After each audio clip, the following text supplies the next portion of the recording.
A community is still coming to grips with the conviction of Jason Tibbs for murdering 16-year-old Rayna Rison back in 1993. A jury found him guilty Friday night. Rison's family spoke to WSBT-22 News about the case, the trial, and the conviction. Her parents call the verdict a miracle, but admit things will never be the same. It really hasn't changed that much. We can't hold her in our arms anymore. We can't bring her back. But knowing that he will be put away so that he can't do this to some other family is relief in that manner, and justice. Prosecutors say Tibbs killed Rison because she would not date him. Tibbs will be sentenced next month. That guilty verdict brought closure to others besides the Rison family. WSBT-22's Annie Chang joins us. Annie, even people who did not know the Risons have been following this case. Ever since Rayna Rison disappeared in 1993, Jennifer, the community has been waiting to see her case closed. Many people say they're breathing a sigh of relief right along with the Rison family.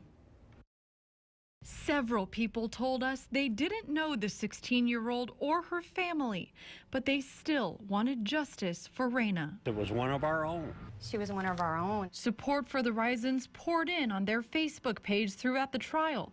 Hundreds of comments praying for justice and closure.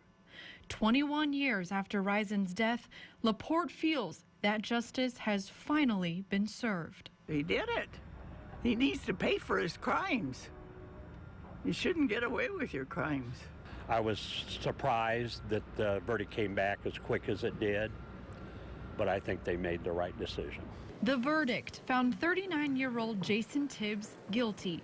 Two witnesses put Tibbs with Rayna the night she disappeared, and one of them claims he saw the murder. The conviction doesn't erase what happened. It doesn't bring her back. Devastated, devastated. And it could have happened to any one of our children.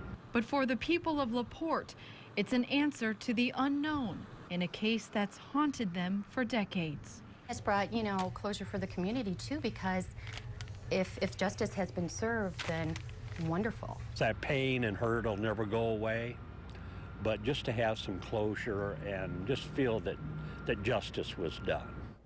Tibbs' sentencing trial is scheduled for December 19th. He does have the option to file an appeal this month. His defense attorneys tell me they expect an appeal will be filed. In the studio, I'm Annie Chang, WSBT 22 News.